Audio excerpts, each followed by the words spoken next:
নমস্কার, আমি সাজাবো যতনের অমৃতা। আমাদের পডকাস্ট যেটা হচ্ছে আমাদের চ্যানেলে আরেকটি এপিসোড নিয়ে আমি চলে এসেছি। আজকে এমন একজনের সঙ্গে কথা বলবো যিনি যার নাম ছোটবেলা থেকে শুনলে আমরা একটু ভয় পেতাম। আমরা যারা উদয়নের ছাত্রছাত্রী তারা রিলেট করতে পারবে। তিনি দাঁড়ানোটাই যথেষ্ট ছিল।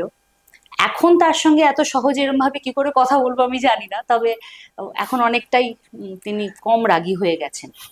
তো এরম ভাবে আমি ইন্ট্রোডাকশনটা শুরু করছি, যারা চেনেন তারা বুঝে যাবেন। আর যারা আমার ছোটবেলার বন্ধু নন তাদের জন্য জানাই যে তিনি নাচের দিক থেকে তার সম্বন্ধে আর কি বলবো, সবাই তার নামটা শুনলেই বুঝতে পারবেন নাচের জগতে তিনি কিরকম ভাবে প্রতিষ্ঠিত এবং কতটা গুণী মানুষ। তিনি তাকে আজকে আমার কথা বলার ইন্টারভিউ করার আরেকটা কারণ, অন্যতম কারণ সেটা হচ্ছে তিনি একজন ওয়ার্কিং প্রফেশনাল। তিনি দীর্ঘদিন ধরে শিক্ষকতা করেছেন এবং তার সঙ্গে নাচটাও সমানভাবে চালিয়েছেন। আমরা যেহেতু সাজ নিয়ে কথা বলছি আজকে, ওই জায়গাটা মনে হয় খুব ইন্টারেস্টিংও হবে যে একজন শিক্ষিকা আর একজন নৃত্যশিল্পী, দুটো জগতের সাজ তো একটু আলাদা রকমের হয়। তিনি কিভাবে সেটা ব্যালেন্স করেছেন আজকে সেই জায়গাটাও আমরা জানতে পারবো আর কি। খুবই আমার কাছেও এই ব্যালেন্সটা জানাটা খুব মনের মতো একটা টপিক আর কি। তো আজকে যার সাথে কথা বলতে এসেছি তিনি আমাদের সুস্মিতা মাসি, সুস্মিতা নন্দী শেঠিয়া। তাকে আমাদের এই পডকাস্টে আমি আর মানে আমার টিচারকে আমি স্বাগত জানাবো, এটা একটা অত্যন্ত খুশির কথা। আর সুস্মিতা মাসির কাছ থেকে এতদিন ধরে অনেক কিছু শিখেছি। সুস্মিতা মাসির ব্যক্তিত্ব আপনারা কথা শুনলেই বুঝতে পারবেন, তার ব্যক্তিত্বের কথা, তার নাচের কথা, তিনি কিভাবে সেজেছেন, তার সাজ কিভাবে তৈরি হয়েছে, তিনি কিভাবে সাজতে শিখেছেন। আজকে সেই গল্পগুলোই করবো আমরা। সুস্মিতা মাসি, নমস্কার। নমস্কার। বাপরে বাপ, কি সব বললি! না, কি সব বললি না, সত্যি আমরা ছোটবেলা থেকে উদয়নের যারা ছাত্রছাত্রী, মৌমাসিকে তো পেয়েছি, অবশ্যই পেয়েছি। তারপরেই সুস্মিতা মাসি, তুমি, শাশ্বতী মাসি, তোমাদের থেকে যা আমরা শিখেছি সেটা মানে আমাদের ওই রক্তে ঢুকে যাওয়া মতো। তোমাদের কাছ থেকে, উদয়নের কাছ থেকে যেগুলো শিখে এসেছি। আর যেরকম বলছিলাম যে মানে এই যে ঢোকটা গিললাম সেটাই হতো আর কি ছোটবেলা থেকে। তো আজকে তুমি এখন অনেক হেসে হেসে আমাদের সঙ্গে কথা বলো, তখন বলতে না। যাই হোক, তো আজকে সবসময় গম্ভীর থাকতাম, সবসময় গম্ভীর থাকতে, বকতে না কিন্তু কিরম একটা ভয় পেতাম। তো আজকে আর বকো না, আজকে তুমি গল্পই করো আমাদের সাথে। আজকে একদমই বকবো না। আর এখন সবাই ওই যেটা বললি যে সবাই বলে যারা পুরনো, না না তুমি এখন আজকালকার মেয়েদের অত বকছো তুমি না, বদলে গেছো। আমরা কেন অত বকুনি গেছি, না না তুমি ওদের বকো। এটা শাশ্বতী মাসিও বলেন, জানো, হিয়া হিয়া নাকি শাশ্বতী মাসিকে বলেন যে ম্যামো তুমি না বদলে গেছো, তুমি আগে কিরকম বকতে মারতে, এখন আর তো কাউকে ওরকম করো না। যাই হোক, আমরা ছোটবেলার অনেক কথাতে চলে যাচ্ছি। না না, শুরু করি একরকম ভাবে যে তোমার ছোটবেলা দিয়ে। আমি তো আমার আচ্ছা। ছোটবেলা দিয়ে শুরু করলাম ইন্ট্রোডাকশন, তোমার ছোটবেলা দিয়ে আমরা বৈঠক শুরু করি। যে তুমি তোমার চারপাশে কিরকম সাজ দেখেছো, তুমি কিরম সাজতে, বা মনে হয় না তুমি সাজতে ছোটবেলায়, সেই গল্পগুলো দিয়ে শুরু করি। ঠিক ঠিক। আমি বেসিক্যালি আমি শিক্ষকের বাড়ির মেয়ে আর কি। আমার বাবা প্রধান শিক্ষক ছিলেন এবং আমার মা ছিলেন, উনিও শিক্ষকতা দিয়ে শুরু করেছিলেন, কিন্তু পরবর্তীতে উনি একটি অফিসে চাকরি করতেন। তো যেটা হয়েছিল যে মা সবসময় বলতেন যে তোমরা কিন্তু প্রধান শিক্ষকের মেয়ে, সেটা মনে রাখবে। মানে আমি একটু জাম্প করে আমার কলেজ লাইফের শুরুর দিকে যাই, তখন আমি বেশ সব জায়গায় জিন্স ব্যাপারটা এসেছে, তো আমার খুব জিন্স পরার শখ। বলছে না, তুমি প্রধান শিক্ষকের মেয়ে, তুমি জিন্স পরতে পারবে না, এইরকম। মানে এটা আমি একটু এগিয়ে বললাম। এবার পিছনে একটু পেছনে যাচ্ছি, একদম ছোটবেলা থেকে টেল আমার প্রফেশনাল ক্যারিয়ার মানে নাচের জগতের শুরু যতদিন হয়নি, তার আগে অবধি আমার কাছে একটিও মেকআপ ছিল না, মানে মেকআপের কোনো প্রোডাক্ট ছিল না। আর আমার দিদির কাছে একটা বোরোলিন, ওটা মেকআপ হিসেবে আমরা ধরতাম। একটা ল্যাকমির কম্প্যাক্ট, আর একটা কাজল, আর একটা লিপস্টিক। এই আমার দিদি আমার থেকে একটু বড়, মানে 5.5 বছরের বড় ছিল। তো ওর কাছে এইগুলো অ্যালাউড ছিল, আমার অ্যালাউডই ছিল না। তো অ্যালাউড ছিল না বলে আমার কোনো অভ্যাসই তৈরি হয়নি যে ওগুলো আমি কোনোভাবে মানে ব্যবহার করব। তো আমি কোনোদিনও কোনোদিনও আমি মেকআপ কাকে বলে করি জানতামও না, করিও নি। এবং আমার এই যে দেখা যায় এখনো খুব ভালো করে, অনেকেই বলে এটা কি পক্সের দাগ, না আসলে এটা ব্রণর দাগ। আমার প্রচন্ড ব্রণ হতো এবং তার জন্য নানান রকম ডক্টরস দেখানো হয়েছে, কিন্তু আমার কিছু কমেনি, উপরন্তু বেড়েছে, উত্তরোত্তর বেড়েছে। কেউ বলেছেন হোমিওপ্যাথিক দেখাও, আরো বেড়ে গেছে। তো ওগুলো নিয়েও আমি খুব একটা মানে, ওটা মা মা দিদিদের ডিপার্টমেন্ট ছিল যে এটাকে সারাবো কি করে? সারাবো, কিন্তু আমার সারানোর দিকে কোনো ঝোঁক ছিল না। আমার ছিল খালি খেলা আর নাচ, আর পড়াশুনোটা বাই ডিফল্ট করতেই হবে, ওই যে শিক্ষকের বাড়ির মেয়ে, কাজেই পড়াশুনোটা তো করতেই হবে। এবং খেলতে আমি মানে ভীষণ ভালোবাসতাম এবং সমস্ত জায়গায় খেলতাম। আর যখন আমি কোনো স্পোর্টসের মাঠে ঢুকতাম, কেউ কেউ নাম উইথড্র করে চলে যেত, কারণ সুস্মিতা এসছে মানে আমি বেসিক্যালি আমি শেঠিয়া বলে, কারণ আমার সন্দীপ শেঠিয়া আমার বাবার নাম, তো শেঠিয়ার পরিবারের বলে আমাদের শেঠিয়া বলেই ডাকতেন সবাই। এবং ওই শেঠিয়া এসে গেছে আর তো ফার্স্টও হবে, কাজেই কাজেই আমার মেকআপ নিয়ে কোনো ধারণা ছিল না। যতদিন না আমি আহ, ওই যখন যখন প্রোগ্রাম করতাম তখন কেউ একটা সাজিয়ে দিত, বা নিজেই ওই একটু পাউডার, একটু কাজল, একটু লিপস্টিক লাগিয়ে নেমে যেতাম। আর বেসিক্যালি তখন তো খুব একটা ওই পাড়ার অনুষ্ঠানও সেগুলোও খুব মজার ছিল। আমরা সমস্ত অনুষ্ঠান করতাম, আমার দিদি খুব ভালো স্ক্রিপ্ট লিখতেন। আমরা সমস্ত অনুষ্ঠান কেন করতাম, তাহলে অনেকদিন রিহার্সাল হবে, আমাদের পড়তে হবে না।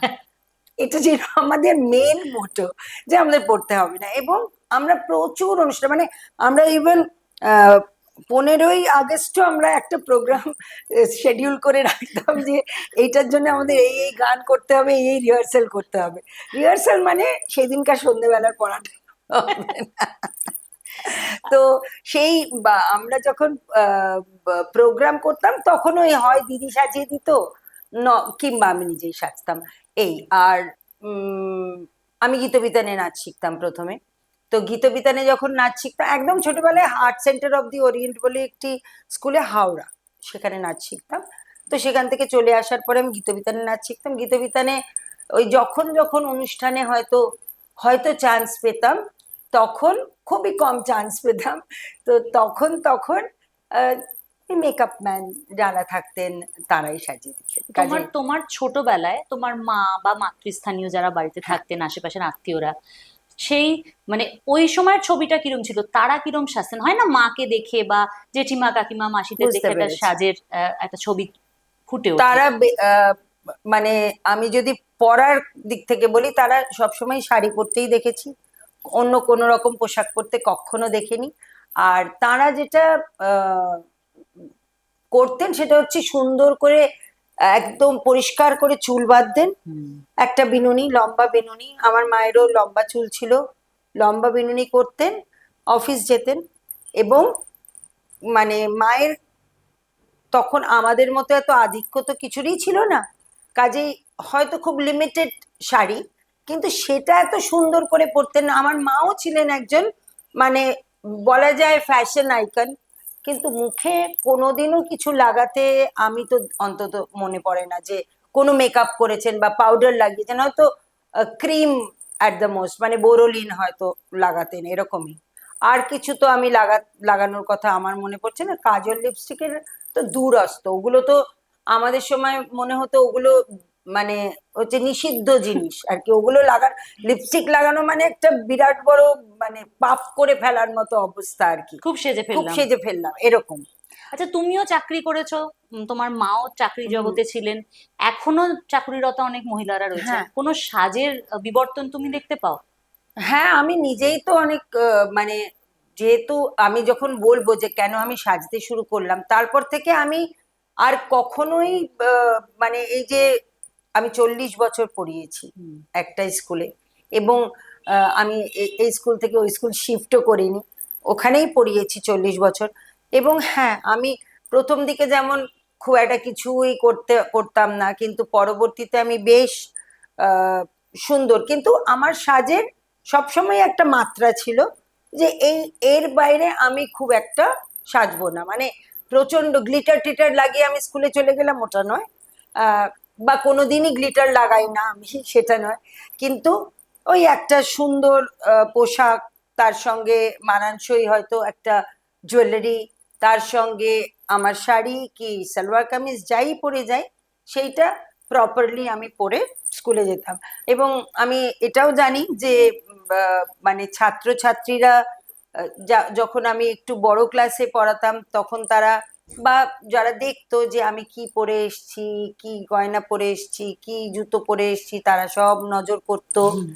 এমনকি মারাও, আমি পরবর্তীতে মাদের সঙ্গে যখন ফ্রেন্ডলি হয়ে কথা বলেছি, ওরা বলতো আমরা তো আপনাকে দেখার জন্য অনেক সময় দাঁড়িয়ে থাকি গেটের বাইরে।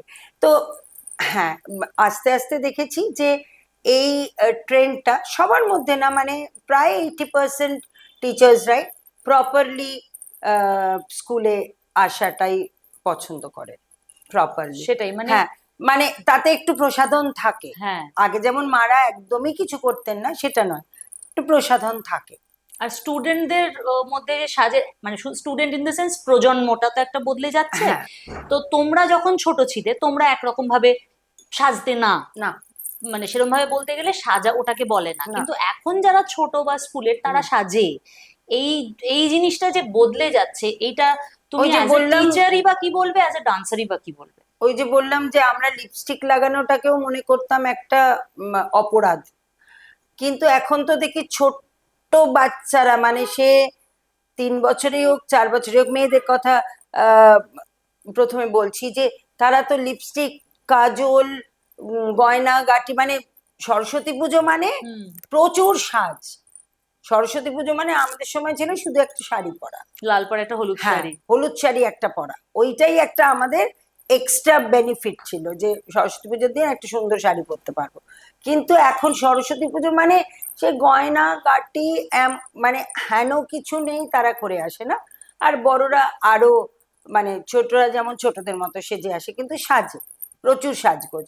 আর এমনি স্কুলে তো সাজতে পারে না, কিন্তু স্কুল গোয়িং যারা, তারা তাদের যদি তাদের সঙ্গে যদি বাইরে কোথাও কোনো একটা অনুষ্ঠান বাড়িতে বা কোথাও দেখা হয়, সবসময় দেখেছি তারা যথেষ্ট পরিপাটি সাজ, মানে যেই সাজটা হয়তো আমিও এখনো হুম। অতটা সুন্দরভাবে জানি না, সেই পরিপাটি সাজটা কিন্তু তারা করে আসে, একটু বড় যার। হুম। তো সেইটা নিশ্চয়ই সেটার পরিবর্তন হয়েছে, এবং আম, সেইটা কতটা প্রয়োজন বা প্রয়োজনীয়তা আছে বা নেই জানি না, কিন্তু ওরা করে আসে এটা দেখি।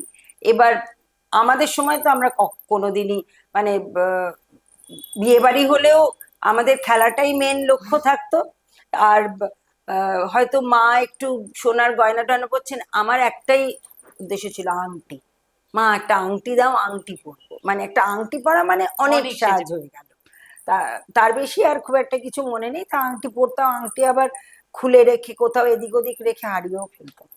এই যে তুমি শুরুতে বলছিলে যে তোমার মা, হুম, তুমি যখন মানে একটু জিন্স পরতেও চাইতে, হুম, তখনও তোমার বাড়ির থেকে একটা বলা ছিল যে না। রেজিস্ট্যান্স। হ্যাঁ, রেজিস্ট্যান্স ছিল, কারণ তুমি you come from a certain family, তোমার বাবার একটি যে পেশা সেটাকে সম্মান জানিয়ে সেই হিসেবে সাজতে তোমার মা তোমাকে শিখিয়েছিলেন। এখন কি মনে হয় কোথায় এই প্যারেন্টিংটা ল্যাক করে? উম হ্যাঁ, হতে পারে, কারণ আহ, আমারও যেহেতু মেয়ে আছে, আমার মেয়ে এবং ছেলে উভয়ই, ছেলেরা ছেলেদের মতো করে সাজে, আমি ছেলেদের সাজটাও বলবো যে ওর সাজ মানে কি, ওকে আর পাউডার লিপস্টিক লাগিয়ে না। যাবে? কিন্তু এখন দেখেছি অনেক ছেলেরা কিন্তু মেকআপ করে বেরোয়। অনেকেই করে। হ্যাঁ, অনেকেই করে। এবার ভালো মন্দ জানি না, কিন্তু আমার ছেলেরা, আমার ছেলে কোনোদিন করেনি, কিন্তু কোথায় যাচ্ছে তার উপর সে পোশাক নির্বাচন করে, এবং সে এখনো হয়তো আমাকে বলে নেয় যে মা এটা তাহলে কি পড়তে পারি, আজকে আমি এখানে যাচ্ছি, যেহেতু আমি নানান হুম। জায়গার সাথে যুক্ত। হুম। হয়তো আমি পুরুলিয়ার একটা প্রত্যন্ত গ্রামের স্কুলে যাচ্ছি, সেখানে আমি কি ধরনের হুম। পোশাক পরবো, আমি হয়তো একটা অনুষ্ঠানে যাচ্ছি, আহ মানে কালচারাল ইভেন্ট, সেখানে আমি কি ধরনের পোশাক পরবো, আমি হয়তো একটা নেমন্তন্ন বাড়িতে যাচ্ছি, সেখানে কি ধরনের পোশাক পরে, এমনি বেরোচ্ছি আমরা ক্যাজুয়ালি, সেখানে আমি কি। আর আমার মেয়ে যেহেতু আছে, আমার মেয়েও কিন্তু যদিও আমাকে দেখছে যে আমি আমি আমার মাকে যদিও দেখিনি এটা, যে আমি সবসময় আহ অল্প হলেও মেকআপ, প্রেজেন্টেবল হয়ে হ্যাঁ, প্রেজেন্টেবল হয়ে বেরোনো সেটা করি। ও প্রেজেন্টেবল হয়ে বেরোয়, কিন্তু ও কিন্তু খুব একটা মেকআপ টেকআপ করে না।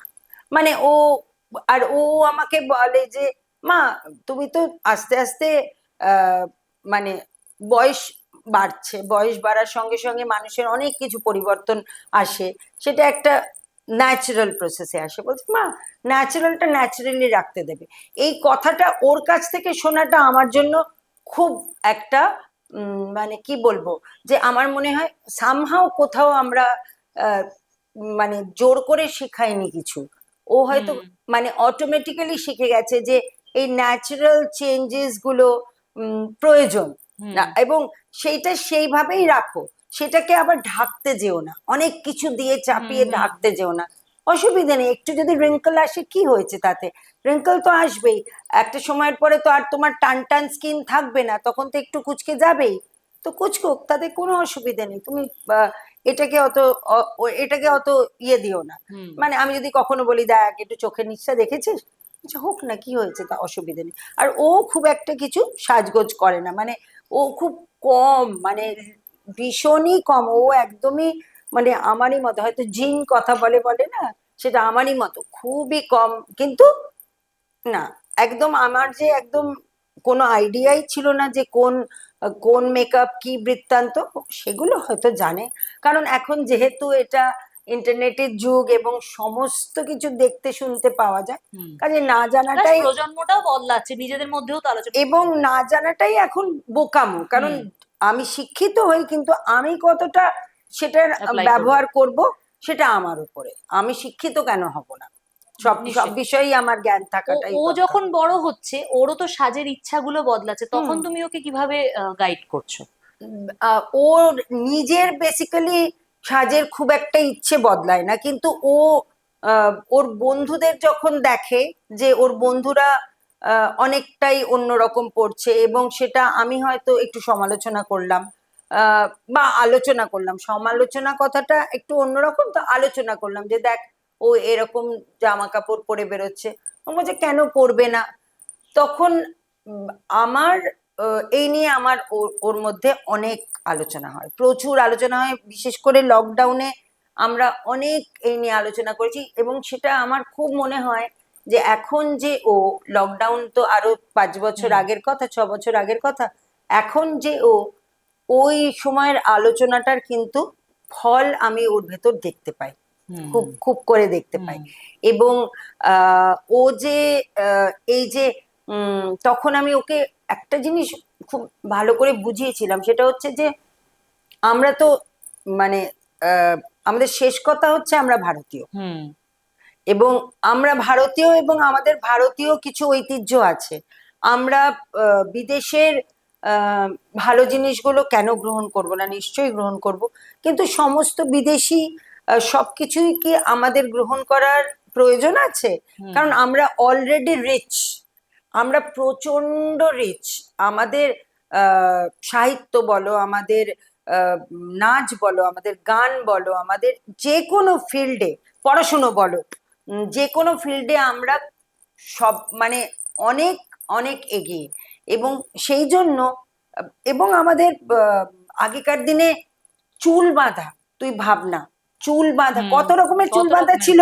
এখন কেন আমরা গয়নাগুলো কি সুন্দর হতো! গয়নাগুলো কি সূক্ষ্ম, চুল বাঁধা সেই চাটাই হুম বিনুনি, তারপরে বেড়া হুম বিনুনি, তারপরে মানে কত রকম বিনুনি করে দুটো এরকম করে রাখা, তারপরে খোপা, খোঁপা। হ্যাঁ, একসাথে একসাথে দুজনে বলবো। বললাম, খোপা, কত রকমের খোপা। মানে প্রসাধনের দরকার হতো না, ওইটাই একটা অপূর্ব হুম জিনিস। হুম ওই ওই রকম অত সুন্দর চুল করে যখন কেউ, ওটাও একটা কিন্তু ক্রাফট, মানে আমি হুম, ওইটার মধ্যে একটা নিজের একটা ক্রিয়েটিভিটি রয়েছে। সেই জিনিস তো এখন দেখি না। কই, এখন তো সেই অত অত হুম রকমের চুল বাঁধা, তাহলে সেগুলো হারিয়ে গেল কেন? হুম তার মানে আমরা ওটা কাল্টিভেট করলাম না, আমরা অন্য দেশের কোনো জিনিস নিয়ে কাল্টিভেট একদম। করলাম, কিন্তু আমরা নিজের জিনিসটাকে হারিয়ে ফেললাম। অথচ ওটা একটা অসাধারণ জিনিস, যে ওই আহ, চার বিনুনি, মানে চারটে ইয়ের হুম হুম তিনটে দিয়ে বিনুনি করতে পারি, চারটে দিয়ে বিনুনি বাহ! করা, তাতে ওই অনেক রকম বিনুনিগুলোর নাম আছে আলাদা আলাদা, সেই মানে সেগুলো যেহেতু আমার মেয়ের জানিস তো লম্বা লম্বা চুল চুল। ছোটবেলা থেকেই, তো আমিও চেষ্টা করতাম ওগুলো করতে। অত সুন্দর পারতাম না, কেউ না কেউ ওকে করে দিত, ভাল লাগতো দেখতে, খুবই সুন্দর লাগতো। তো সেগুলো কেন আমরা হারিয়ে ফেললাম? তাহলে কেন আমরা শুধু শুধু শর্ট প্যান্ট বা খুব ছোট জামা ইত্যাদির দিকেই খালি? আমি বলছি না যে ওগুলো আমরা পরবো না, কখনোই পরতেই পারি কোনো না কোনো সময়, ইভেন আমিও পরি, এটা নয় কি যে আমি পরি না, কিন্তু কখন পরবো, কোথায় পরবো, কেন পরবো, এই প্রশ্নগুলো আমার মধ্যে সবসময় থাকবে। আমি যদি একটা উম মজার কথা হচ্ছে, আমি তো যেহেতু 40 বছর একটা বিদ্যালয়ের সাথে যুক্ত ছিলাম, এবং উম, মানে more than 50 years আমি নাচের সাথে যুক্ত, আমার সব জায়গায় অভিভাবকদের সাথে কথাবার্তা হয়। এবার অনেক সময় অভিভাবকদের পোশাকও ঠিক থাকে না। যখন আমি টিচারকে মিট করতে যাচ্ছি, বলছি যে টিচার কথাটা, শিক্ষক কথাটা আমার কাছে একটা বড় কথা।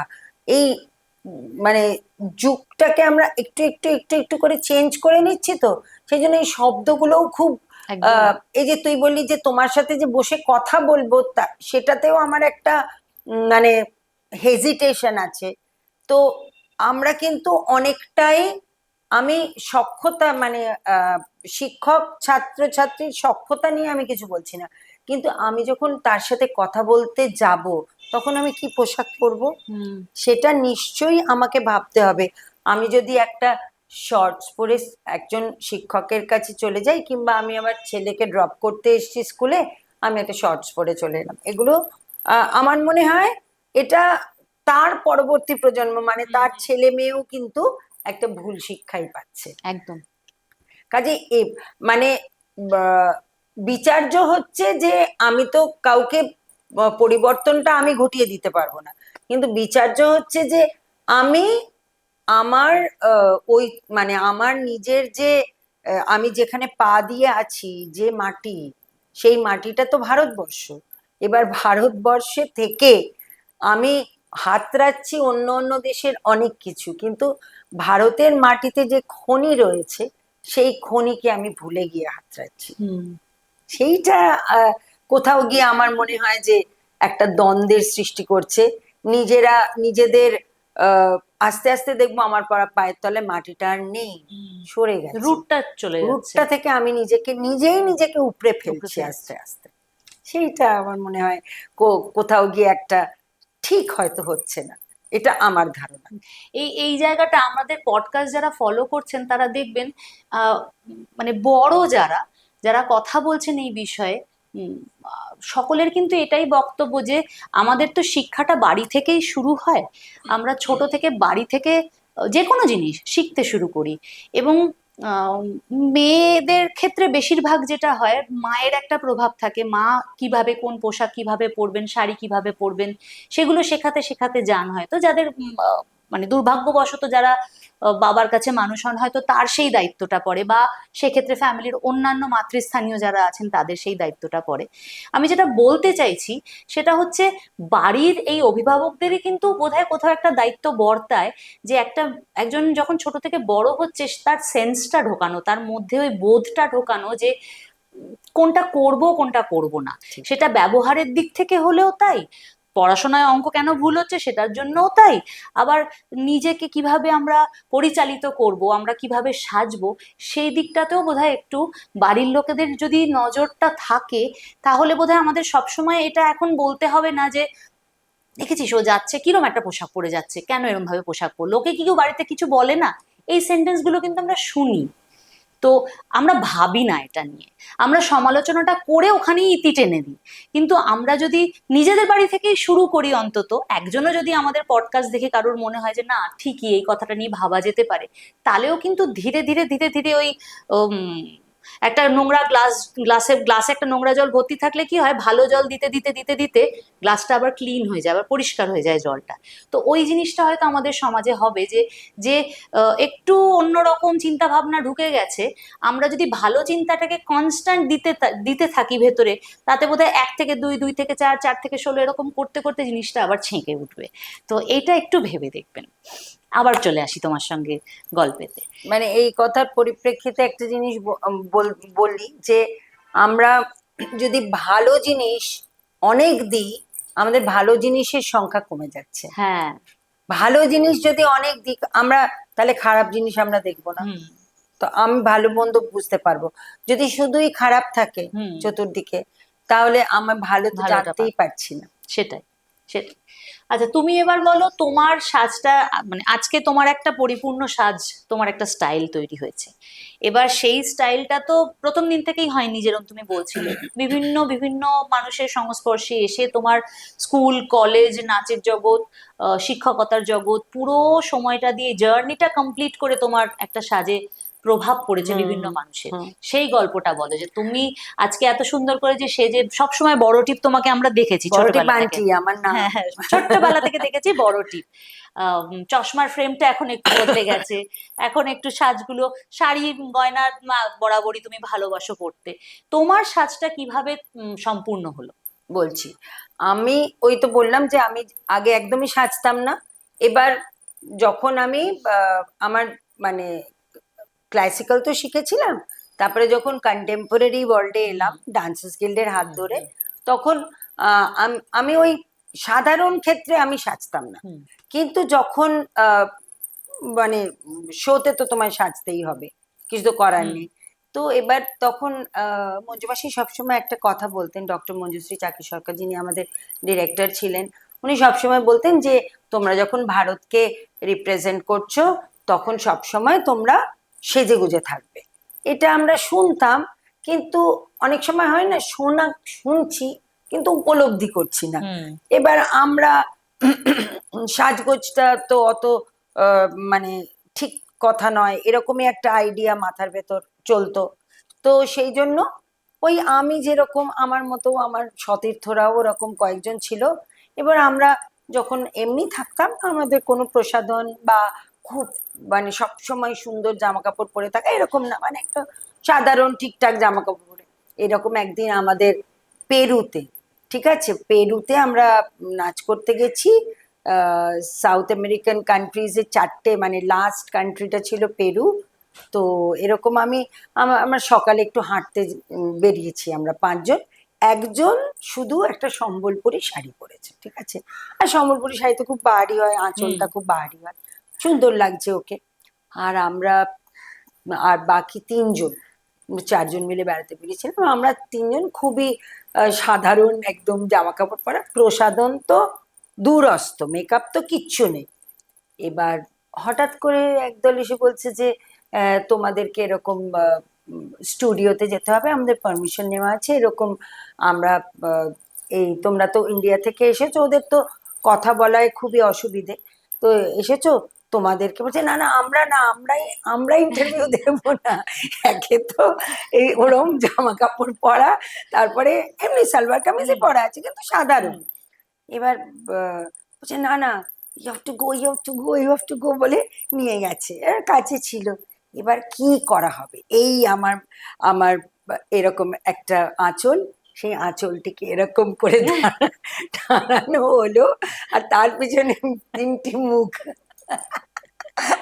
তিনটি মুখ। এবং আমরা সেটা আবার লাইভ, মানে ইয়ে হবে, লাইভ টেলিকাস্ট হবে, আমরা জানি মঞ্জু মাসি ঘর থেকে দেখছেন। ঠিক আছে, এবার এবার কি হবে আমরা জানি। ওটা একটা বিশাল বড় টেনশন। একে তো কি বলবো, তার মধ্যে উনি দেখছেন।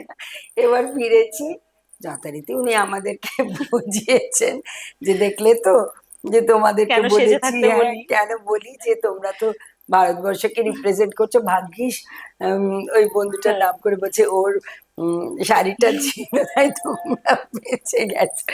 সেই দিনের পর থেকে আজ অব্দি আমি আর কোনোদিন রাস্তায় বেরোই না, মানে মানে একদম সাধারণভাবে রাস্তায় বেরোই না, মানে কিছু না কিছু একটু প্রেজেন্টেবল করে।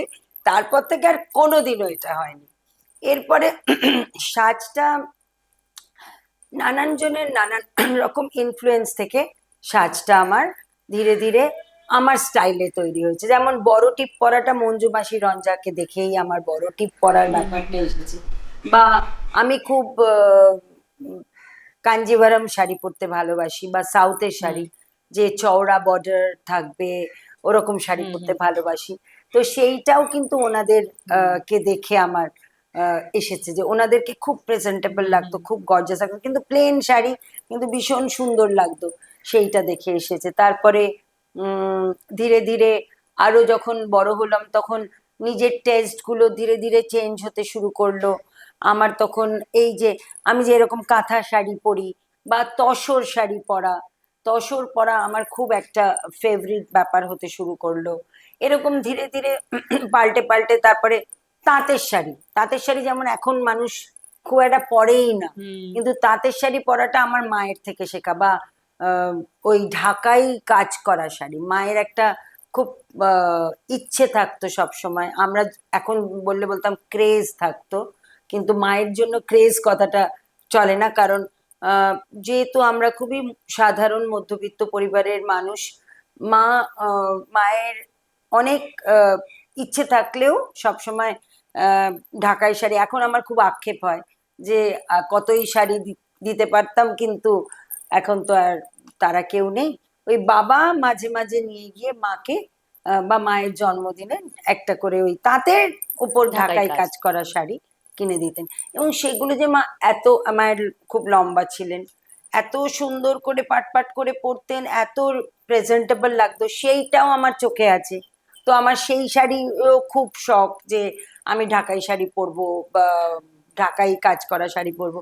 এই নয় কি যে আমি খুব লাউড কালার্স আর ওইগুলো অত যে পছন্দ করি সেরকম নয়, কিন্তু আমার ওই ঐতিহ্য যেগুলো, এই যে আবার সেই ভারতীয় ঐতিহ্যের কথায় আসছি, এই একটা শাড়ি বানাতে কতদিন সময় লাগে একজন মানুষের, একটা শিল্পীর পুরো হাতের কাজ এই এই শিল্পটা যে কত সূক্ষ্ম কাজ, এবং সেইটা দিয়ে, আর এগুলো আমার খুব ভালোবাসার মানুষরা আমার জন্য ভালোবেসে বানান। মানে আমি বুঝতে পারলাম তখন যখন এটা যামিনী রায় পেন্টিং, এবার আমি বুঝতে পারলাম কখন যে ওনারা ভালোবেসে বানান। আমি শুনি যে আমি যার কাছ থেকে এই শাড়িগুলি নিই তিনি আমার জন্য খুশি হয়ে নিজের থেকে, নিজের মন থেকে বানিয়ে রাখেন আমার জন্য, এবং সেটা কাউকে দেন না। আমি যখন যাব আমাকেই উনি দেবেন এটা, আর কাউকে দেখানো না, যদি অন্য কেউ নিয়ে নেয়।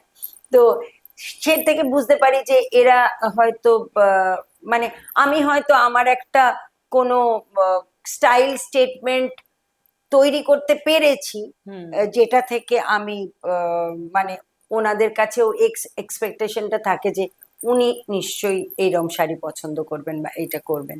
আর সাজগোজ, সাজগোজের কথাই বলি যে মমতা শঙ্কর ব্যালে ট্রুপের সঙ্গে তো বহু জায়গায় শো করেছি, মানে ইননিউমারেবল শোজ করেছি, মানে কলকাতা এবং বাইরে, কলকাতার বাইরে, ইন্ডিয়াতে, আউটসাইড ইন্ডিয়া। তো আমার কিন্তু প্রথম দিকে 4টে মাত্র মেকআপের সামগ্রী থাকতো, একটা হচ্ছে বেস, একটা হচ্ছে কম্প্যাক্ট, একটা কাজল আর একটা লিপস্টিক। কেন?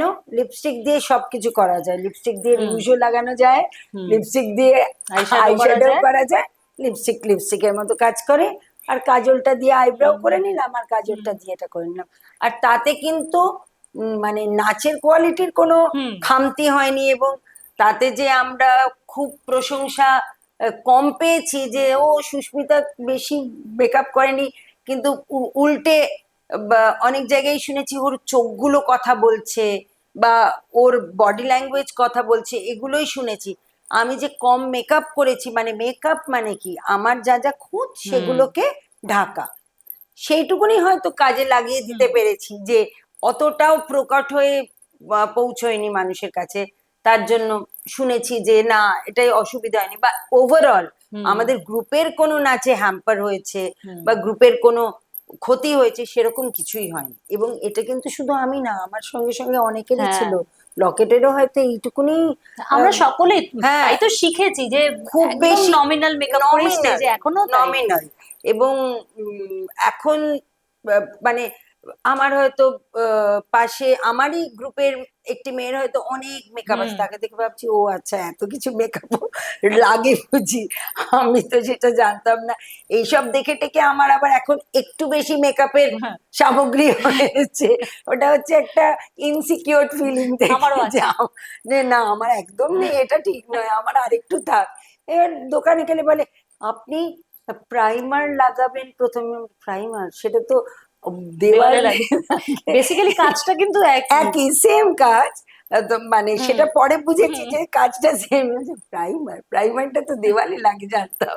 ঠিক আছে, তো এটা গালেও লাগানো হ্যাঁ, যায় এখন আবার। মেকআপ মানেই কিন্তু লেয়ার আফটার লেয়ার তোমাকে, ওটা একটা স্ট্যান্ডার্ড প্রসিজিওর। হ্যাঁ হ্যাঁ হ্যাঁ, মানে ঠিক কথা। এখন ওই জন্যই বোধহয় আমার চ্যানেলও লোকে কম দেখে এবং আমার কথাও লোকে কম শোনে, কারণ হ্যাঁ সত্যি, কারণ আমি সত্যি চেষ্টা করি, আমরা যেটা শিখেছি হ্যাঁ, তোমাদের কাছ থেকে, মৌমাছির কাছ অল্প থেকে। জিনিস দিয়ে। হ্যাঁ, এটা যে মমদির কাছ থেকে তো ভীষণ ভাবে শেখা যে মৌমাছি তো এখনো মানে এখন মুখে কি কোনোদিনও কিচ্ছু না না, করলেন না। আসলেন টুকটুক করে কি করলেন, সেজে নেমে গেলেন। মানে আমরাও অবাক হয়ে যেতাম, এখন আমাকে দেখে সবাই অবাক হয় এত তাড়াতাড়ি তুমি মেকআপ হ্যাঁ, ড্রেস করে স্টেজে নেমে যেতে পারো। আমি মনে মনে ভাবি আমি যে যাকে দেখে এটা বুঝেছি যে এত তাড়াতাড়িও করা যায়, তাকে যদি তুমি দেখো হ্যাঁ, তাহলে তুমি কি বলবে, মমদিকে তুমি দেখলে কি বলবে সত্যি তাই, সত্যি যে তাই। উনি এত বড় মানে একজন। এখন আমাদের সত্যি মানে আমার অন্তত, হুম, যেদিনকে মৌমাছি বলেন আজকে কিচ্ছু করিস না, কি মানে আনন্দ সেদিন ও কি একটা আনন্দ, কাজ চলে গেল। কি আনন্দ। মানে আমার মেয়েরাও জিজ্ঞেস করে না আজকে কি হেভি মেকআপ না লাইট, বলছি না না লাইট।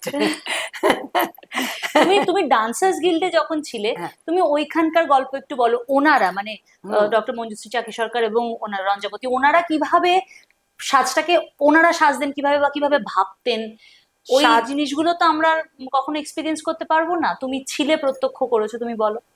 মঞ্জু মাসির কথা বলি প্রথমে। মঞ্জু মাসি ছিলেন আহ এই একটু এখানে উঁচুতে একটা চুল বাঁধলেন, এখানে একটা ফুল লাগালেন, ওটাই ওনার শেষ মেকআপ। হুম, ওই যে ফুলটা লাগালেন, কিংবা একটা কাঁটা গুঁজলেন, কাঁটা খুব গুঁজতেন না, ফুলই লাগাতেন। একটা ফুল উনি এখানে লাগাবেনই, হুম, সেটা যে কি অপূর্ব লাগতো ওনাকে। হুম, আর ওই একটা সুন্দর শাড়ি পরলেন, একটা একটা সাউথ কটন পরলেন, একটা বড় টিপ, ব্যাস। আর রঞ্জাবতী ও তো এমনিই সুন্দরী, হুম, ও কিচ্ছু করতো না। শুধু ওর কাছ থেকে শিখেছিলাম গুঁড়ো টিপ, তখন সব রঙের গুঁড়ো টিপ আমার ইয়েতে থাকতো, কিন্তু গুঁড়ো টিপ লাগানোটা সত্যি খুব ডিফিকাল্ট। হুম, কিন্তু ও যে কি করে লাগাতো জানি না, ওর থেকেই শিখেছিলাম যে একটু ক্রিম লাগিয়ে তার উপর গুঁড়ো টিপটা লাগাতে হয়, কিন্তু গুঁড়ো টিপ তো ঝরে ঝরে হুম, পড়ে। তো সেই জন্য ওটা আমি কেন জানি না বর্জন করেছি, কিন্তু ওটা খুব একটা স্টাইল স্টেটমেন্ট, মানে ভীষণ অন্যরকম লাগতো। ও কিন্তু মারুন গুঁড়ো টিপ লাগাতো বা লাল গুঁড়ো টিপ লাগাতো, আর একটা ও ন্যাচারাল ওই ভেসলিন টাইপের কিছু লাগাতো, একটা চ্যাপস্টিক আমরা হুম, যেটাকে আজকাল বলি, সেইটাই একটা লাগাতো। আর খুব সুন্দর ও মানে রূপোরই হয়তো পরতো, মানে বা রেপ্লিকাও হুম, পরতে হুম। পারে, আমি ঠিক বলতে পারবো না, কিন্তু সুন্দর দুল পরতো। বেশিরভাগ রিং পরতো, একটু ঝোলাও পরতো কখনো। সুন্দর আংটি পরতো একটা এরকম বড়, সেটাও হাঁ করে দেখতাম। নখে কোনোদিন পালিশ করতে দেখিনি, মানে কোনো রং করতে কোনোদিনও দেখিনি। সবসময় ন্যাচারাল কালার একটা এইরকম চকচক করতো। আর কি কিছুই পরতো না। খুব বেশি পরতো সালোয়ার কামিজ হলে গুর্জারি থেকে কিনতো, সেই পরতো। মানে খুব সিম্পল, খুব হুম, সিম্পল, কিন্তু অফকোর্স একটা স্টাইল স্টেটমেন্ট ছিল যে খুব সুন্দর লাগতো। আর ওখানকার নাচে নাচে যেহেতু ওরা চোখটাকে একটু হাইলাইট করতো, একটু বড় চোখ আঁকতো, ব্যাস সেটাই। আর তারপরে ওই এত পোচ হুম, হুম। মেকআপ, এত লিপস্টিকের এত রকম এই, আজ মানে আমি এরকমও দেখেছি যে একটা দল বলছে আজকে কিন্তু পুরো সবাই পিঙ্ক লিপস্টিক লাগাবো, আজকে কিন্তু সেরকম কিচ্ছু না। তোমার স্কিনের ওপর যে লিপস্টিক যাবে সেই লিপস্টিকই তুমি লাগাবে। এই নয় কি যে তুমি ক্যাটকেটে লাল লিপস্টিক লাগাও যেটা তোমার স্কিনের সাথে মিসম্যাচ হয়ে যাবে, সেরকম কিচ্ছু নয়, খুবই সাধারণ। কিন্তু হ্যাঁ, ওনাদের এবং পোশাক মানে নাচের পোশাক, নাচের পোশাক তো বলবোই, যে সব সময় বলতেন যে নাচের পোশাক এমন কিছু হবে না যেইটা পোশাকের দিকেই নজর যাবে, হুম যেটা আমাদের এমএসবিটিতেও সেম। হুম পোশাকের দিকেই নজর যাবে না, নাচটাই প্রধান, নাচটাকে কমপ্লিমেন্ট করবে তোমার সেই পোশাকটা, হুম সেই পোশাকটার যৌতুকুনি। আর উনি উনি সবসময় দেখেছি মনোক্রম, মানে এক ঢালা রং, তাতে হয়তো একটা এইরকম একটা বর্ডার, বর্ডার থাকে, ব্যাস সেই বর্ডার দিয়ে একটা ওটাকে যাতে নাচটাকে ডিস্টার্ব না করে। কোনো ডিস্টারবেন্স হবে না, যে একটা মানে মানে সুদিং ব্যাপার থাকবে নাচের ইয়ে মানে পোশাকের ক্ষেত্রে, ব্যাস এই তো।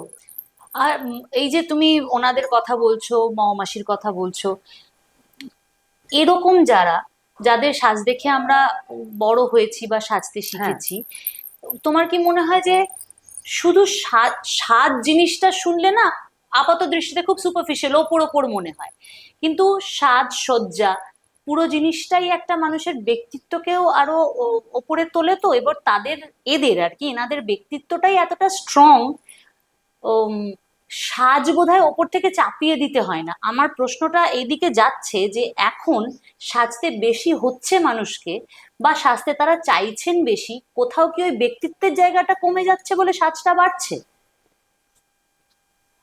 প্রথমত হচ্ছে আমার যে ইনার সেলফ, হুম সেটাকে আমায় চিনতে হবে। হুম সেই ইনার সেলফটা, আমার ভেতরে তো একটা মন আছে, হুম সেই মনটা তো আমায় সবসময় গাইড করে যে না, তুমি আজকে এইটা পড়ো, হুম তুমি আজকে এইটা করো, তোমার আজকে এইটা কাজ, হুম ঠিক আছে, সব সময় গাইড করছে আমাকে। হুম তুমি এর দিকে তাকিও না, হুম তাচ্ছিল্য করো, হুম তুমি এর সাথে ভালোভাবে কথা বলো, সব হুম সময় আমার মন কিছু না কিছু গাইড করছে।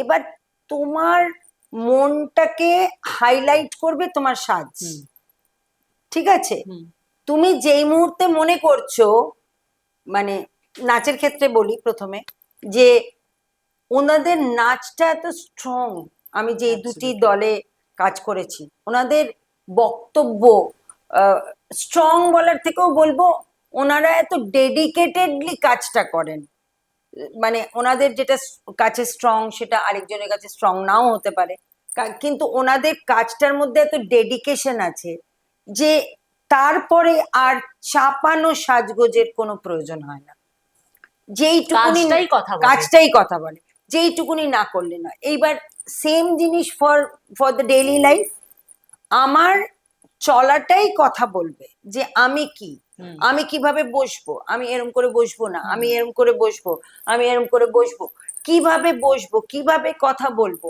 আমি কি প্রেজেন্ট করছি, হুম নিজেকে আমি কিভাবে প্রেজেন্ট করছি, সেইটা যদি আমি ভেবে নিই না, তাহলে আমাকে আর অত প্রলেপ লাগাতে হবে না। আমার আমার কখনোই মনে মনে হচ্ছে না যে আমার সামনে ক্যামেরা আছে, ইস আমার এই জায়গাগুলো হুম ভীষণ দেখা যাচ্ছে। আমি আজ অব্দি কোনোদিন, এটা হয়তো ঠিকও নয়, আজ অব্দি কোনোদিন, মানে এত তো ক্যামেরার সামনে কাজ করেছি, আজ অব্দি কোনোদিন কোনো ফটোগ্রাফারকে গিয়ে জিজ্ঞেস করিনি আমাকে একটু দেখাও তো যে আমাকে হুম কেমন লাগছে। আমি মনে করি আমি আমাকে যেরকম লাগবে, আমি যেরকম আমাকে সেরকমই লাগবে, আমাকে আর অতিরিক্ত সুন্দরী বা লাগবে কি করে, বা একদম হ্যাগার্ড লুক হুম লাগবেই বা কি করে, আমি যেরকম করে বসে আছি আমি সেরকম। হুম তো এটা, সেটার ওপরে কাজ করতে হবে। হ্যাঁ, সেটা আমাকে আগে আবার দেখতে হুম হবে না যে এই ভাই একটু দেখাও তো যে আমাকে কেমন হুম লাগলো। হুম বা আমাদের যিনি ছবি তোলেন সব সময়, তাকে আমি আজ অব্দি, আমার সমস্ত মেয়েরা, হে সত্যজিৎ দা দেখাও তো, দেখাও তো, দেখাও তো কিরকম লাগছে, হুম দাঁড়া দেখি দেখি, এই বাবা এখানটা কিরকম লাগছে আমাকে। কোনো দিনও করিনি, কোনো দিনও না, কারণ আমি জানি যে আমাকে যা লাগবে, আমাকে মানে যেটাই আমি সেটাই লাগবে। এবার মানুষ হয়তো ভাবে যে আমাকে খুব সুন্দর সব সময় লাগতে হবে। হুম এবার সেইটা করতে গিয়ে নাচের জগতে আমি দেখেছি যে, আমি বলছি না যে তারা আহ, মানে অত সাজবেন না বা সেজেছেন বলে অপূর্ব সুন্দর লাগছে, আমার জেলেসি হচ্ছে বলে আমি বলছি, এরকম কোনো কথা না। কিন্তু আমি ওই যে বললাম যে ওনারা মনে করেন কন্টেন্টটাই আসল হুম এবং সেইটাই প্রেজেন্ট করছি, আমি কি কন্টেন্ট প্রেজেন্ট করছি তাতে কি আমায় অপরূপা সুন্দরী লাগতে হবে, নাকি আমাকে মানে যেরকম আমি সেরকমই লাগতে হবে। আমি মানে আমার ইচ্ছে হয়েছে, আমি নাচ কথা বলে একটা ছোট ছোট জিনিস আমি ফেসবুকে দিই, তাতে আমি একটা জায়গায় বলেওছি যে যদি আমরা ড্রাগস মানে ওয়েল অফ ডেথের কথা আমি উল্লেখ করেছি, যে এটা মমতা শঙ্কর ব্যালেট ট্রুপের একটা নাচ, সেখানে আমার এত আমাদের মাটিতে জানিসই তো যে এত বেশি ড্রাগ খাওয়ার পরে আমাদের একটা ওই শারীরিক অস্বস্তিটা দেখাবার জন্য এত বেশি কষ্ট পেতে হয়, করতে হয়, যে আমার অনেক জায়গায় তাপ্পি লাগানো ছিল আমার প্যান্টটায়। সেটা এমনি সময় যদি বাড়িতে কাচতে আনতাম, অনেক সময় কেউ জিজ্ঞেস করেছে এটা তোমার মানে নাচের পোশাক, জানছে এটা পরে তুমি নাচ করো, আমি বলছি হ্যাঁ, মানে এই কথাটার উত্তর দিতেও আমার ভাল লাগতো না। কিন্তু কোনোদিন তো নাচের সময় কেউ কোনোদিন বলেনি ও এইটা পরে নাচ করছে, ওই নাচের জন্য ওটা দরকার, ওই নাচের জন্য ওটাই দরকার। ওই নাচের এবার ওই নাচছে, আমি ওইটা পরে তার সঙ্গে যদি আমি একটা আইল্যাশ লাগিয়ে এখন হলে কিন্তু উইথ অল ডিউ রেসপেক্ট এরকম হতে পারে যে একটা সুন্দর চমকালো পোশাক পোশাক পরে ড্রাগস হচ্ছে। হ্যাঁ, এবং তাতে আইল্যাশও হ্যাঁ। লাগানো আছে এবং সুন্দর করে চোখ পরিপাটি করে আঁকা আছে, কেন আমি করবই বা কেন? আমার মানে যেই নাচে, যেই সিচুয়েশনে আমার যেইটুকুনি করতে হবে, আমি যদি এখন আমার একটা বন্ধুর সাথে ধরো আমি বেড়াতে যাচ্ছি, বেরোচ্ছি এমনি এমনি আমরা দুজন কথা বলবো, গল্প করব, তখন কি আমায় অতটাই প্রলেপ লাগাতে হবে? কেন লাগাবো? ঠিক আছে, আমি প্রেজেন্টেবল হয়ে যাব, যেহেতু মানে ওটা মানে আউটসাইড, একটু কাজল লিপস্টিক একটুখানি করে গেলাম ব্যাস। এবার আমার কিন্তু বিয়ে বাড়িতে ওই একটু কাজল লিপস্টিকই, যেটা আমার এখন যা দেখা যাচ্ছে এটাই আমার বিয়ে বাড়ি, এটাই আমার সেটাও মানে তার থেকে একটু বেশি করতে পারে সবাই, মানে ওটা নয় যে সেটা তো মানুষের উপর ডিপেন্ড করে যে সে কতটা বেশি করবে বা কিন্তু কম এই যে করবে। তুমি যে কথাগুলো বলছো এটাই না আমি পডকাস্টে তুলে ধরতে চাই, যে কতটা করব, কখন করব, এই কেনটা নিয়ে লোকে ভাবে না, মানে একরকম সাজই সব জায়গাতেই অ্যাপ্লিকেবল হয়ে গেছে। এক্স্যাক্টলি এক্স্যাক্টলি, মানে আমি যখন বন্ধুর সাথে গল্প করতে যাচ্ছি তখন একরকম, আমি হয়তো একটু আমার ছেলে মেয়েকে নিয়ে আইসক্রিম খেতে যাচ্ছি, তখন আমার অত সাজতে হবে না, কেন সাজবো অত?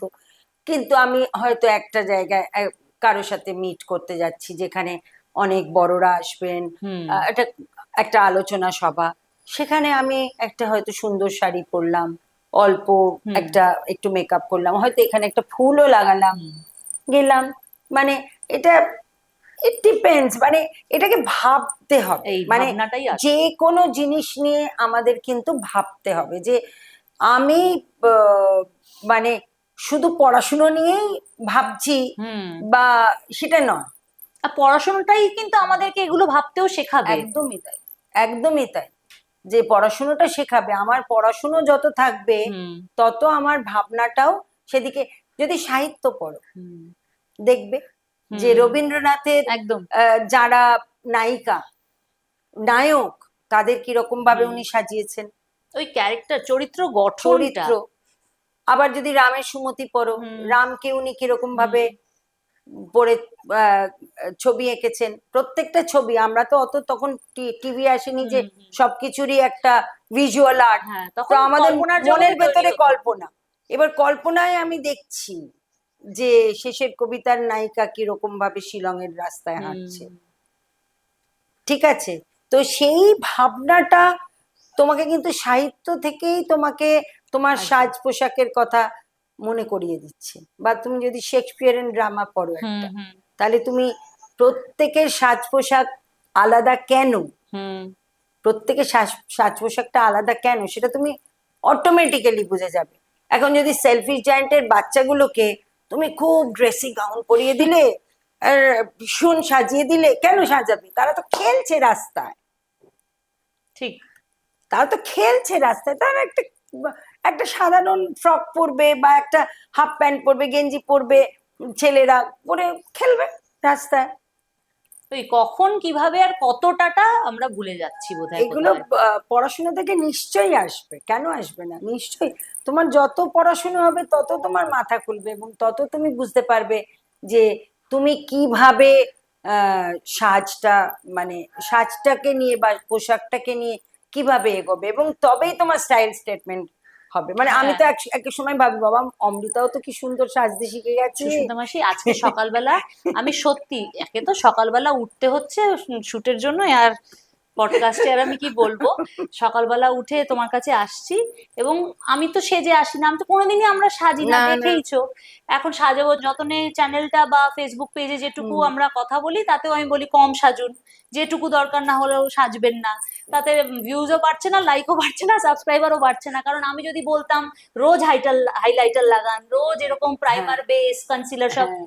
মানে পরতের পর পরত, তাদের আমি দেখেছি সেরকম পেজের অনেক বেশি রিচ। আজকে সকালবেলা আমি যখন সেজেছি আমি ভিডিও করেছি, আমি জানি না সেটা এডিট করে আমি কতদিনে দিতে পারবো, just to make a point যে সত্যি আমি শুটে আসার সময়ও সাজি না। হ্যাঁ, হ্যাঁ, মানে ঠিক কথা। কারণ আমরা ছোটবেলা থেকে বড়টাই হয়েছে, যে কথাটা তুমি এতক্ষণ বলছো যে কাজটা আসল, আমি যেটা করতে এসছি হ্যাঁ। সেটার মধ্যে যদি কোনো রকম মানে মাল মশলা না থাকে, তাহলে হ্যাঁ। আমি শুধু সেজে তো আমি কিছু প্রমাণ কিচ্ছু করতে পারবো না। তো এই জিনিসটা, এই যে পড়াশোনা বলো বা বোধ, একটা মানুষের বোধও তো কাজ করে। তোকে হয়তো এক সেকেন্ড কাটলাম, এই যে গতকাল আমি তোকে জিজ্ঞেস করছেন যে আমি কি হ্যাঁ। ধরনের শাড়ি পরবো, হুম কি পরতে পারি, আমার এটা ভালো লাগে, তুই বলেছিস তোমার ইটস আপ টু ইউ, হুম কারণ তোর আমার প্রতি হয়তো ভরসা আছে যে আমি মানে ভুলভাল কিছু পরবো না। তো সেটাই মানে যে এটা ভাবতে হবে যে আমি আজকে একটা সাজ পোশাকের পডকাস্টে যাচ্ছি, তো সেখানে আমি কি ধরনের শাড়ি পরবো, যেটা আমি মুখে বলছি সেটার সঙ্গে আমার সাজ পোশাকের মিল তো থাকতে হবে, নাকি লোকে ভাবে ও ফাঁকা আওয়াজ করে চলে গেল, সেটা হওয়া উচিত সেটাই, না। এইটাই বলছি, হ্যাঁ। বোধটাও যে অনেকেই হয়তো, আমরা পড়াশোনা নিয়েও কথা বললাম, যত আমরা ভেতরে মানে পড়বো, পুঁথিগত ডিপ্লোমাগত না, শিক্ষার না, কথা না, না, বলছি না, ভেতরের জ্ঞানটার কথা হ্যাঁ, বাড়ানোর হ্যাঁ, কথা বলছি। হয়তো সকলের সুযোগ হয় না সেরকম ভাবে পড়ার, কিন্তু তাদের বোধটা কিন্তু তৈরি হয়, যে আমরা কখন সাজছি, ঠিক। কতটা সাজছি। এই জিনিসটা ভীষণ ল্যাক করছে। আমি বারবার পডকাস্টে এই জিনিসটা বলারই চেষ্টা করছি, যেরকম ইচ্ছে হয় নিশ্চয়ই সাজবেন, কিন্তু কোথায় সেটা সাজছেন সেই জিনিসটাকেও ভাববেন। আমাদের আমাদের অনুষ্ঠানের নামটা, যেটা আমি যখন তোমার সাথে কথা বলা শুরু করছিলাম তখন বলিনি, আমাদের অনুষ্ঠানের নামটা হচ্ছে সাজানো আড্ডা নয়। এবার সাজানো আড্ডা নয় কেন, সেটা এই কথাটাতে বোঝাতে পারবো যে আমরা প্রথম কথা তো আমরা যখন কথা বলছি এটা স্ক্রিপ্টেড নয়, মানে সত্যি, মানে আমি জানি না তুমি কি আনসার দেবে, তুমিও জানো না আমি কিরম ভাবে কি প্রশ্ন করবো, জাস্ট একটা জিস্ট জানি আমরা যে কি নিয়ে কথা বলছি, বাট স্ক্রিপ্টেড না, একদম নো ফিল্টার কথা হচ্ছে। সেটা একটা কারণ যে সাজানো আড্ডা নয়। আরেকটা এইটাই কারণ যে কাউকে সাজানো বা নিজেকে সাজানো কোন রকম মানে আড্ডার ছলে খুব লাইটলি নিয়ে করে নেওয়ার ব্যাপারটা নয়, একটা ভাবনা থাকতে হয়। সেই ভাবনাটার জায়গাটাই যাতে আরো স্ট্রং হয় মানুষের মধ্যে, তাই জন্যই এই পডকাস্টের আইডিয়াটা মাথায় এলো, যে খুবই ভালো। বিভিন্ন মানুষের সঙ্গে কথা বললে না আমরা এটা বুঝতে পারবো যে তাদের সাজার জায়গাটার পেছনে চিন্তাটা কি, একজন মানুষ কেন সাজছেন বা কেন সাজছেন না। যিনি সকালবেলা স্কুলে কোনো স্টুডেন্টকে দিতে যাচ্ছেন তার সন্তানকে, তিনি সেজে যাচ্ছেন, কেন সেজে যাচ্ছে, তিনি তো কিছুটা ভেবে সাজছেন। সেই ভাবনার জায়গাগুলোকে আমরা বোঝার চেষ্টা করার জন্যই এই পডকাস্টটা ভাবা আর কি। তো ওইটাই, তোমার সঙ্গে কথা বলতে বলতে তো মানে অনেক অনেক অনেক অনেক অনেক কথা মাথায় আসছে, চলেও যাচ্ছে, কিন্তু অনেকটা বড় হয়ে যাবে। আরেকটা কোনো সময় আরেকবার করতে হবে আমার যা মনে হচ্ছে, কারণ অনেক পড়াশোনার দিক থেকেও সাজের একটা যে বিবর্তনটা বিভিন্ন সাহিত্যে, সাজ কিন্তু বদলে গেছে। আগে রবীন্দ্রনাথের সাহিত্যে যেরকম চরিত্ররা সাজতেন, সেটা একটা ছেলের ক্যারেক্টারাইজেশন বলো বা মেয়ের, এখনের সাহিত্যে সেটা নেই। এই দিকটা আমার খুব ইন্টারেস্টিং লাগলো, আমি ভাবিনি এই দিকটা নিয়ে। এটা নিয়েও দেখি আরেকটু কিছু আলোচনা যদি পরে করা যায়। তুমি শুধু আমাকে আরেকটা জিনিস বলো, যে এই যে তুমি তোমার ব্রণর দাগ নিয়ে কথা বলছিলে, তো অনেকেরই অনেক আজকালকার ইয়াংস্টার্সদের অনেকের অনেক প্রবলেম থাকে। আমারই যেমন মাথার চুল তো পড়েই যাচ্ছে, আর কি বলবো, এমনিতেই বড় কপাল, প্লাস অনেকের অনেক পিগমেন্টেশন থাকে, অনেক অসুবিধা থাকে। আমার ভুরু খুব পাতলা, আমি যার জন্য ভুরু করি। এটাকে সাজের সময় এটাকে সুন্দর করে ঠিক করে নেওয়াটা একটা জিনিস, যে আমি যেটা মেকআপ, যে আমি একটুখানি আমার খুঁতটাকে বা যেটা আমার অস্বস্তি হয় সেটাকে ঢেকে নিলাম।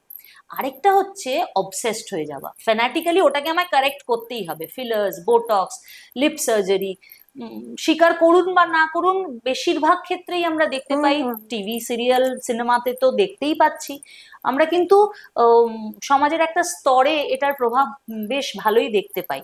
ইয়াংস্টার্সদের মধ্যে, মানে এই যে প্রোডাক্ট, বিভিন্ন মেকআপ প্রোডাক্ট বা স্কিন প্রোডাক্ট, আমি জানি না কতটা জেনে পড়াশোনা করে তারা সেগুলো স্কিনে অ্যাপ্লাই করেন, কিন্তু তারা অ্যাপ্লাই করেন একটা উদ্দেশ্যেই, তাদের পারফেক্ট স্কিন দরকার, পারফেক্ট সাজ দরকার, পারফেক্ট চেহারা দরকার।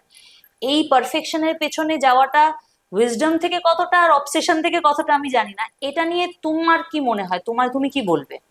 আমি বলছি আমি আমি আহ, সত্যি কথা বলতে কি আমি খুব এটা হয়তো খুব একটা ভালো কাজ নয়।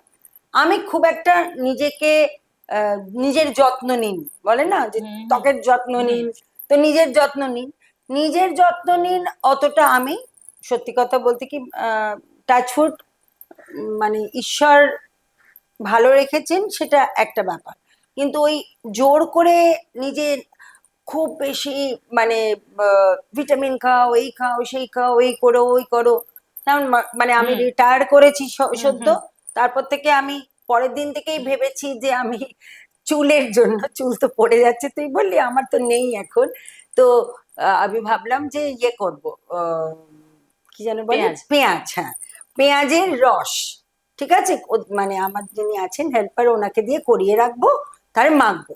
সেটা কিন্তু 6 মাস হয়ে গেছে, 5 মাস হয়ে গেছে, এখনো কিন্তু ওকে বলেই উঠতে পারিনি, তারপর তো করাবো, তারপর মাখবো, সে দূরস্ত। তারপরে কবে চুল আবার আবার গ্রোথ হবে জানি না। তো বিষয়টা এটা যে আমি সবসময় যখন স্কুল থেকে ফিরতাম তখন সবাই ছাতা নিয়ে, মানে টিচাররা, এই আমার ছাতার নিচে, আমি যে না না ঠিক আছে, একটুখানি সূর্যের ইয়ে রাখাও হুম, ভালো। এই যে ভালো থেকে যে আমার স্কিনটা পুড়ে যেতে পারে হুম, সেটা না, না, আমি আমি অত আর্টিফিশিয়াল ছাতা নিয়ে হাঁটো, অথচ আমি দেখেছি আমার গ্রুপে একজন আছে, সে ও বাবা, ছাতা ছাতা ছাতা, সানস্ক্রিন, অমুক তমুক, বা ভীষণ পার্টিকুলার, হুম, ভীষণ হুম, পার্টিকুলার, যে স্কিন হুম। নষ্ট হয়ে যাবে। আসলে এখনকার সময়ের জন্য এগুলো তাও ইয়ে আছে, আমি না না অবসেশনটার না না, এটা কথা এটা বলছি। ঠিক আছে, মানে হুম, এটা মজা এটা করে বলছি, উচিতই, বাট হ্যাঁ। এটা উচিত হুম, যে স্কিনটাকে হুম, হুম, মানে এইটা থেকে, এখন তো এত বেশি পলিউটেড হ্যাঁ, হ্যাঁ, ব্যাপার, তো ওটা থেকে রক্ষা হুম, করা এটা ঠিক। কিন্তু এই যে আমি কোনোদিনও আমার হুম, যে দাগ আছে, আমার তো মনেও থাকে না হুম, আছে যে দাগ, প্লাস মানে আগে তো খুব রোগা ছিলাম, জানিস তোরা, হুম, মানে একদম এইরকম ছিলাম। তো তারপরে যখন উম, যখন একটু ওয়েট গেইন করলাম, মানে আফটার দ্য, মানে আমার বাচ্চারা হওয়ার পরে, তখন মনে হলো একটু লুজ করি, তো লুজ করার পরে তারপরে ঠিক আছে, মানে একটা একটা লেভেলের পরে দেখছি আর হচ্ছে না কিছু, তো হুম, যেরকম আছি সবাই বলে যে ঠিক আছে, মানে না হুম, মোটা না রোগা, ইটস হুম, ফাইন। এবার মানুষ একটু ওয়েট গেইন করে 2 কেজি ওয়েট গেইন হয়ে গেছে, হুম, 2 কেজি কমাতে হবে, মানে এতটারও হুম। খুব একটা প্রয়োজন আছে বলে হেলদি আমার, থাকাটা ইম্পর্টেন্ট। ইয়েস, হেলদি থাকাটা ইম্পর্টেন্ট। তুমি কতটা মানে হেলথ কনসিয়াস, তুমি কতটা বাইরের খাবার খাচ্ছ, হুম, তুমি কতটা বাড়ির খাবার খাচ্ছ, তার উপর অনেকটাই ডিপেন্ড করে। এবার নেক্সট হচ্ছে যে তুমি যখন বেরোবে, তখন তোমার সমস্ত কিছুকে একেবারে পারফেক্ট করে হুম, বেরোতে হবে। তোমার তো ন্যাচারালি একটা, তোমার ভেতর থেকেই একটা গ্লো করবে, তোমার মনটা থেকেই তোমার আহ মানে চেহারায় একটা গ্লো আসবে। থাকবে। তোমার তুমি যদি খুশি থাকো, তোমার মনকে তুমি যদি খুশি রাখতে পারো, তোমার মুখে সেটা রিফ্লেকশন হবে। হুম, তুমি সে যত খুশি তোমার মানে এই ব্রণর গর্ত বোঝাও হুম, আর যাই করো, তুমি যদি দুঃখী থাকো, একদম। তোমার বা তুমি যদি খুব রাফ লাইফ লাইফ হুম, লিড করো, যে সেটা তোমার মুখে কিন্তু রিফ্লেকশন হবে। হুম, আর যদি তুমি মানে মনে করো যে বা- আর খুশি থাকাটা কি, খুশি থাকাটা নিজের ওপর, হুম, বিশ্বাস করিস তো, হুম, হুম, যে হুম। দুঃখ কি হবে না মানুষের এটাতেই আমি জীবনে, কি আসতে চাইছিলাম যে মেন্টাল হেলথটাও খুব ইম্পর্টেন্ট ওই সময়, নিজের মনটাকে ঠিক মানুষের রাখা। মানুষের জীবনে কি দুঃখ আসবে না? দুঃখ সুখ মিলিয়েই একটা জীবন। এবার মানুষের জীবনে দুঃখ আসবে, মানুষের জীবনে ভালো যেটা লাগছে না সেই সময়টাও অতিবাহিত করতে হবে মানুষকে, কিন্তু মানুষ কিভাবে সেটাকে পজিটিভলি দেখবে। হুম, আমার মানে আজকে আমার এটা নেই, ঠিক আছে, এটা নেই, ঠিক আছে, আমি ওটা করি, ওটাতে আমি খুশি থাকি। তো এটা নেই বলে আমি খুব হাউতাশ করে ঘরের মধ্যে দরজা বন্ধ করে বসে থেকে আরো বেশি ডিপ্রেশনে চলে গিয়ে তাহলে সেটার তো রিফ্লেকশন হবে। তারপরে সেই ডিপ্রেসড হার্ট যদি প্রচন্ড মানে ওই সমস্ত যা যা তুই বললি যে প্রাইমার থেকে অমুক, তারপরে তমুক, তারপর তমুক, মানে পরপর 4টে না 5টা লেভেল আছে, সেগুলো সব লাগাবার পরেও কিন্তু তার মনে, তার মুখে চোখে বোঝা যাবে যে সে খুশি নয়। অবসাদটা বোঝা হ্যাঁ, অবসাদটা বোঝা যাবে, বা তার যতই ঢাকো তাকে ওই সুন্দরীটা লাগবে না। অথচ একজন খুব সাধারণ মানুষ, সে হয়তো কোনো মেকআপ করেনি, কিন্তু সে খুব মনের দিক থেকে পজিটিভ, খুব পজিটিভ, তার সাথে কিন্তু কথা বলেই তোমার ভালো গ্লোটাই লাগবে। আলাদা থাকে। হ্যাঁ, তার সাথে কথা বলেই তোমার ভালো লাগবে, তোমার আর তার মুখের দিকে তাকাতেও লাগবে না। একদমই তার মুখের দিকে তাকে কেমন দেখতে, তার কটা এখানে কালো কালো মার্ক পড়েছে সেটা তুমি কি দেখবে, কাউন্ট করবে কজনের। আমি আমি তো ওদেরকে বলি যে তোমরা যে স্টেজের জন্য এত ডিটেল করো, কটা অডিয়েন্স বুঝতে পারে? সেটাই। অডিয়েন্সের চোখের পাওয়ার কত, যে তোমার একদম মানে আইল্যাশেস অব্দি বুঝতে পারছে। মানে কি, মানে কোনো প্রয়োজনই নেই। তো সেটাই আর কি, যে সেটাই, মানে স্টেজ মেকআপ আর শুটের মেকআপ বা ফিল্মের মেকআপও তো আলাদা, সেটা তো আমরা ভেবে দেখি না।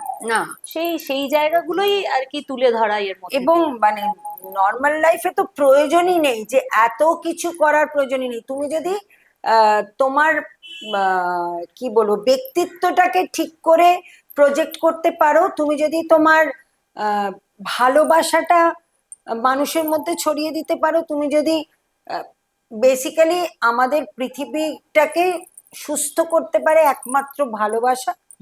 এবং ভালোবাসাটা মানে ইরেসপেক্টিভ অফ এনিথিং, মানে সেটা তোমার তোমার কাছের মানুষ, দূরের মানুষ, তার প্রতি যদি তুমি মানবিক হও, সহানুভূতিশীল হও, তোমার সেই মনের রিফ্লেকশনটা তোমার সাজগোজে প্রয়োজন নেই, তোমার মুখের ভেতর থাকবেই, তোমার কথা বলার ভেতর, তোমার চলার ভেতর, সমস্ত কিছু নিজেকেও ভালোবাসতে হবে, তাতে আরো ওই ওই ওইটাই তো নিজেকে ভালোবাসা। হ্যাঁ, সেটাই। তুমি পরকে মনের ভালোবাসলে পুষ্টি। তার তখনই তুমি নিজেকে ভালোবাসলে, তুমি সঙ্গে সঙ্গে তোমার ভেতর থেকে এত আনন্দ হলো যে তুমি এইটুকুনি দেখবি, এইটুকুনি যদি তুই কাউকে হেল্প করিস, তখনই তোর মনে হবে, মানে কেউ একটা পড়ে যাচ্ছিল তাকে তুলে ধরলি, বা কোনো একজন বয়স্ককে রাস্তা পার করে দিলি, সেই দিনকে তোর মনটাই আলাদা থাকবে। একদম ঠিক। আর তখন তুই সবই মনে হবে যে ও তুই 7th হেভেনে আছিস, তুই কিন্তু কিছুই পাসনি। তো আমাদের তো এপিসোড তো শেষ করতে ইচ্ছে করছে না, কিন্তু মানে সুস্মিতা মাসি যে সুন্দর করে একটা লাস্ট কথাগুলো বললেন, তারপর আর আমার এপিসোড কনক্লুড করার কিছু নেই। মানে ওটাই সার কথা, নিজেকে ভালোবাসা, চারপাশের পৃথিবীটাকে সুন্দর করে ভালোবেসে যত্নে তৈরি করে একদম ছোট থেকে বড় করা। এখনো ছোটই আমরা বলবো, পৃথিবীর আর বয়স কত হয়েছে।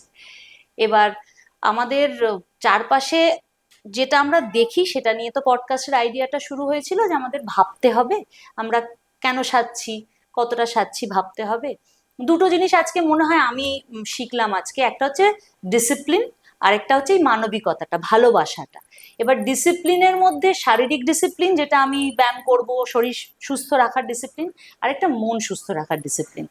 আর সেক্ষেত্রেই তখন চলে আসবে আমরা একে অপরকে নিয়ে কিভাবে ভালো থাকছি।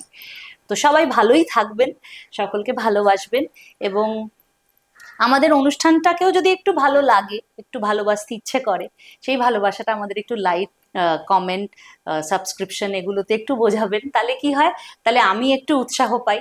আমার মনে হয় যে আরো 5 জনের সঙ্গে কথা বলে আরো 5-6টা এপিসোড করি, যাতে আরেকটু ভালো ভালো কথা আপনাদের কাছে নিয়ে আসতে পারি।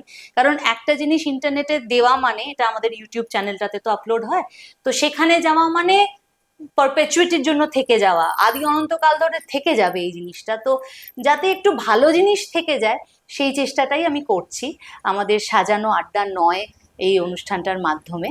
তো সঙ্গে থাকবেন, আর সাজানো আড্ডা নয়কে যদি ভালো লেগে থাকে, তাহলে একটু ওই যা বললাম রিচ বাড়াতে একটু হেল্প করবেন, আমাদের ফেসবুক পেজটাকেও একটু দেখবেন, আমাদের ইউটিউব চ্যানেলটাকেও দেখবেন। এই কথাগুলো আমাকে বলতেই হয় প্রতিটা ইয়ের শেষে, কারণ নয়তো না ওই যে কথা বলতে বলতে আমরা যেটা বলছিলাম যে আমি এত এনাদের কাছে বড় হয়েছি তো, মৌমাসির কাছে, শাশ্বতী মাসির কাছে, সুস্মিতা মাসির কাছে, এনাদের কোনোদিনও সাজতে দেখিনি। শাশ্বতী মাসি তো বোধহয় এখনো কোনোদিনও সাজেন না। দুদিন আগেই দেখা হয়েছে, হ্যাঁ, একই আছে। একই আছেন, এবং আমরা জোর করে বলি কেন সেজে আসনি, এরকম আমাদের টিচাররা এরকম, আমাদের গুরুরা এরকম। তো সেক্ষেত্রে আমার বলাটাও ওটাই হয় যে কম সাজবেন। সেটাকে কিন্তু এমন ভাবে ভাববেন না যে আমি সাজতে বারণ করছি, সাজের চ্যানেল, সাজতে তো আমি বলবোই অবশ্যই, কিন্তু ওই ভাবনাটা আনা কিন্তু খুব জরুরি। মানে আমরা মজা করে বলছি বটে, কিন্তু ভাবনাটা হারিয়ে গেলে ওই মুখোশ হয়ে যাবে পুরো জিনিসটা, ব্যক্তিত্বটাও থাকবে না, সাজটাও বোধহয় আমাদের থাকবে না, ভারতীয় থাকবে না। তাই সকলে ভালো থাকবেন, আজকের এপিসোড এখানে শেষ করছি। একে অপরকে ভালো রাখবেন সকলে, এটা মনে রাখবেন যে সাজানো আড্ডা নয়। নমস্কার সবাইকে, এবং সুস্মিতা মাসি তোমাকেও নমস্কার, তোমাকে নমস্কার। অনেক থ্যাংক ইউ। আর না না, থ্যাংক ইউ। প্রণাম নিও, আমারও তুমি খুব আজকে ভালো লাগলো যে আমি একটা অন্যরকম কিছু বললাম। আর মানে ঠিক সাজগোজ নিয়ে তো নাচের জন্য হ্যাঁ যেটুকুনি বলা হয়েছে এতদিন, কিন্তু সব পুরোটা মিলিয়ে একটা বেশ ভালো লাগলো। আমি অনেকের কাছে হয়তো অনেকগুলো মেসেজও পৌঁছবে হ্যাঁ হ্যাঁ, যে আসলে সাজগোজের এরকম আলোচনা না না, আমি কোথাও দেখিনি, আর আমার অজ্ঞতা হতে পারে, বেসিক্যালি বাট নাচ কথা করে আমি যেটা দেখছি যে এই কোথাও গেলাম, আপনার নাচ কথা খুব ভালো লাগছে, নিজেকে অনেক ইমপ্রুভ করতে পারছি, এইটা কিন্তু তুইও কিছুদিন বাদে থেকে শুনতে পাবি যে তোমার মানে এই সাজানো আড্ডা নয় শুনে আমরা নিজেদেরকেও কিন্তু অনেকভাবে প্রস্তুত করতে পারছি। এটা হবেই। সেটাই হয়, সেটাই হয়। খুব ভালো থেকো সুস্মিতা মাসি, আজকে আমরা এখানে শেষ করছি, হ্যাঁ, কিন্তু ওই যে যেটা বললাম সাহিত্যের ওই জায়গাটা, আমার ইচ্ছা রইলো ঠিক আরো আছে। কয়েকজনের সঙ্গে, এবং তোমার সঙ্গে তো বটেই, হ্যাঁ, ওই দিকটা নিয়েও একটু আমরা সাজ সম্বন্ধে এক্সপ্লোর করবো। একদম একদম। নমস্কার। নমস্কার।